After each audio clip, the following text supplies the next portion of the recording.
kicking us off with an area that I know brings up a lot of, I guess, anxiety for so many, specifically students, and that is the application of counselling skills. Am I doing it right? Is a question that comes up again and again and again. And how do we evaluate the quality or use of our counselling skills, Rory?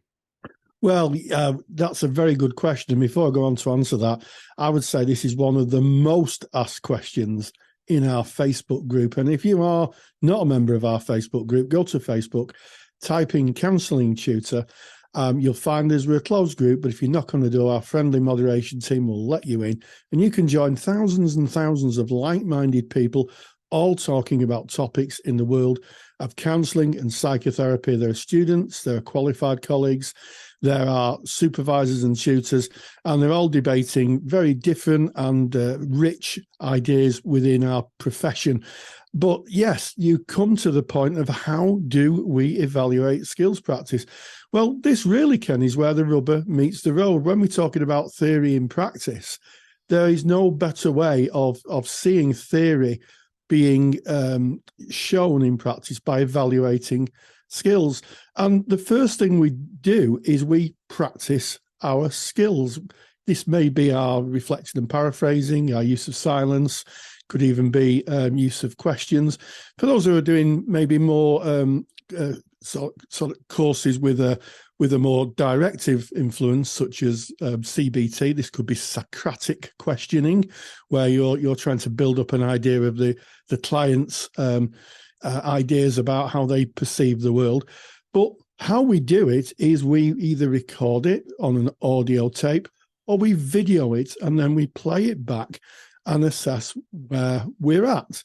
And this has been something that's been around in the world of counselling and psychotherapy for nearly 60 years.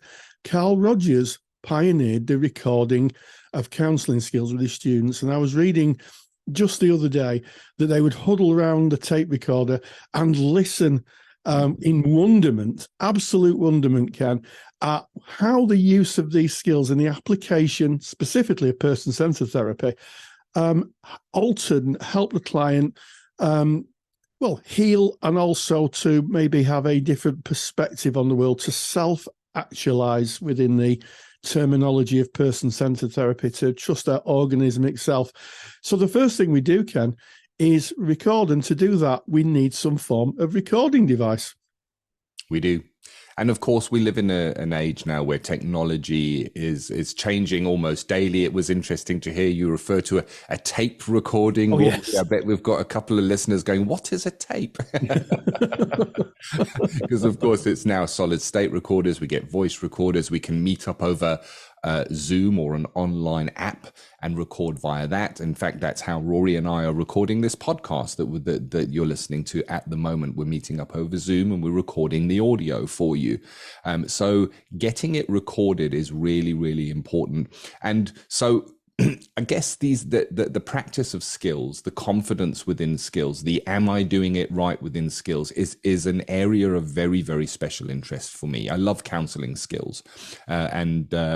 If you listen to the Counselling Tutor podcast often, you'll recognize that I run a little side project. It's called Counselling Skills Academy, and that is focused on getting that confidence in the skills, hearing other practitioners working, because I guess we're isolated in that we're asked to learn something that we might not be able to hear done by a practicing professional, other than maybe listening to Carl Rogers and the Gloria tapes or something like that, which was many, many years ago. So within Counselling Skills Academy, we have recordings of actual sessions that you can kind of listen to, but we also have an evaluation section to that training. And I'm going to share with you what the formula for that is. So for skills evaluation, you're 100% right, Rory. The first step of that is you need to get buy-in from a peer or somebody else that's on your course or a colleague, because I think that skills, working on your skills, maturing your skills is a career-long exercise. I don't think it's something we just do during our studies. So meet up with a peer or a triad, and a triad can be more powerful than a pair. And the reason for that is if you're working in a triad, you get to kind of, if you are just the observer, you get to remove yourself and not be involved in the actual transaction. And it gives you more thinking space, I guess one might say, to be able to take in what is being said, seeing both sides of that transaction and thinking, wow, how might I have done that? Did that work? How did that land? Whereas when you are in the interaction yourself, you're either the speaker or the listener, you can be caught up in the moment or the narrative or however that may take you. And then I guess if you're going to be doing this outside of your learning institution, you want to be looking at contracting around the content, specifically if you're going to be recording that. So if it's going to be recorded, maybe over Zoom and held on somebody's computer, that needs to be agreed of who's going to store that, what's that going to look like, are we going to share that file, how are we going to keep it confidential, I guess. You record the session using something like Zoom. This is what we suggest within our training. Watch the recording back at a later stage and evaluate the skills that were used. And then meet up with peers again at a different time and go over what your learning was from that and get their input. So if Rory and I were now doing a simulated skill session, we might record that. We might then end that session, go our separate ways, both listen to how that played out, and then come together as peers and compare our notes on that, Rory. Absolutely. And there's a little bit of a secret if you're working in a triad, which is 3 people. So you would have the speaker, who would be effectively a client, but we call them the speaker, the person who's talking about what's going on for them. We have the listener, who is effectively the counsellor, who's listening and trying to understand where that person is coming from. And then we have the observer. And I think it's really, really important that if you're the observer, when you decided to give feedback, the observer should ask the speaker for their reactions first. And the reason for that is that it's all about them and their view of it. And by having the speaker speak and talk about what they felt, it means that the speaker isn't influenced by the observer, who may have some critique or some observations about how the skills session was conducted. So getting it from the horse's mouth, if I can use that phrase, first is really, really important. That sets you a bit of a benchmark. And then I would ask if I was the observer, I would ask the speaker what they did. And then I would give my feedback. And that way you're getting the visceral reaction from the person who's speaking, the client, if you like, first, how they experience the whole thing without any kind of undue influence. And I think it can be a bit of a nerve-wracking exercise. And I would say to anybody who's maybe doing counselling skills and recording them, don't be frightened. The more we know, the less we fear. I've always said this, and it's a sense of developing them and honing them. And this is it's certainly in practice, a lifetime endeavor, Ken. Yeah. You do that through. I know certainly I've been practicing for over 20 years, and I see somebody maybe on YouTube or at a lecture who's using skills, and I think, oh gosh, I think that's far better than the way I'm doing. That's far more effective. I might try and build that in. So don't get over anxious about it. We all have to develop. I can remember when I was a student, reflecting and paraphrasing really came late to me. I was awful at it. I just struggled with it. I just really struggled. And my supervisor just said to me, just take your time, don't overthink it. Just stay with the client and it will come. And she was absolutely right. So I think in terms of executing, if you like, your skills, just practice. Practice is about getting, any practice is about going towards developing a skill and developing a mastery of that skill. And it doesn't come in the first week or 2 weeks. It's something that you build up and you practice. And learning from what we've done is really important. And it forms the basis, I think, of everything we do in counselling, Ken. 100%. And, you know, technology is such that it makes it so much easier today. I mean, you were speaking about Carl Rogers and the original reel-to-reel tapes that they used that cost an absolute fortune at the time, and how everybody would crowd around that massive machine. Now you have a recording device in your pocket. If you have a smartphone, it can record. Now, of course, it's about contracting that you can record, but even if you're doing in training skills, like observed skill sessions, you might say to your peer, do you mind if I record this, because I want to go back over and just check my skills? And I'm going to share with you now a little bit of a blueprint that you can use. So you can use this either if you are kind of recording up with peers and then coming together, as we've kind of discussed before, but you can also do this just on your own if you're able to record skills that you're using in a simulated session. So what we do is we listen back to the recording, and as you're listening to the recording, the speaker will speak. They will give their narrative, and then you, as the counselor or the listener, you might use a skill. So step one of the evaluation process is identify what skill is used. Write it down. Was it silence? Was it reflection? Was it paraphrasing? Did you use an open-ended question? What was the skill that you used? So narrative, the speaker speaks. You as the therapist, you use a skill. What was that skill? That is step one. Step two, identify what does the theory tell us about the skill? So let's say we're using a reflection. Well, what is the definition of a reflection? Go back to your textbooks, go back to your original training. What does a reflection do? And a skill will normally do something for the speaker, and it will do something for the listener as well. So for the speaker, if we're speaking about a reflection, the speaker might hear their words back. Their very words that they said, they will hear them back. Well, what does this do for them? Well, it makes them feel that they've been heard. It makes them feel that they've been understood. Sometimes for the speaker, it can be like they're hearing those words for the first time, even though they just mentioned them.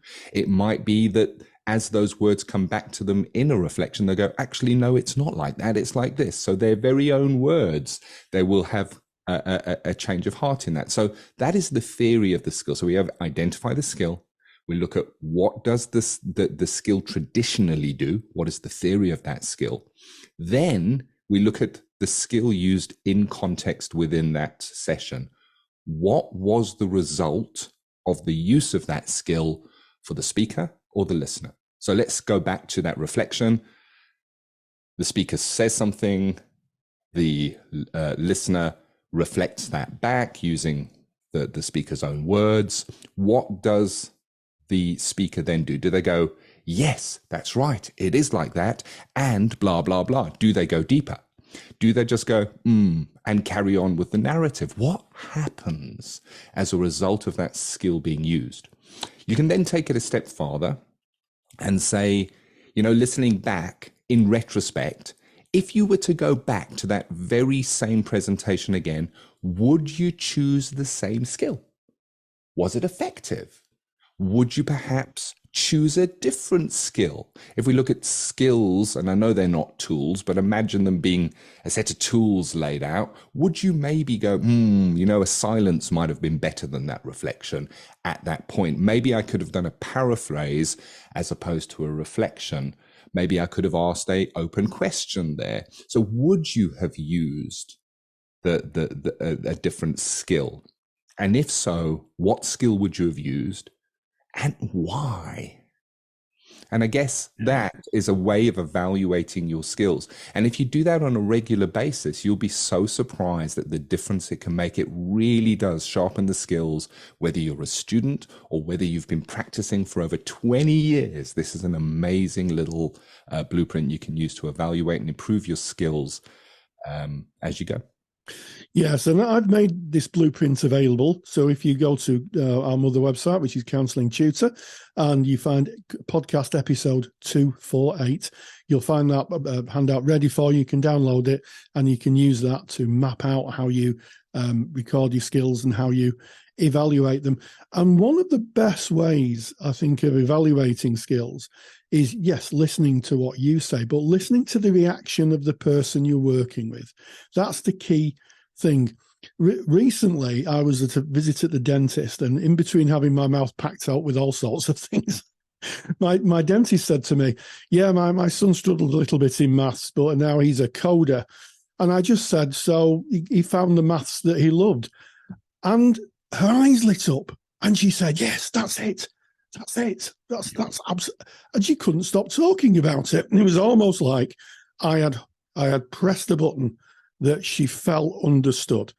And I think you cannot underestimate listening to the client's or the speaker's reaction to the use of your skills, because it's at that point that the person feels heard, feels like someone is really, really listening and paying attention to them, where they may have not had that in the rest of their life, which is probably why they're coming for therapy.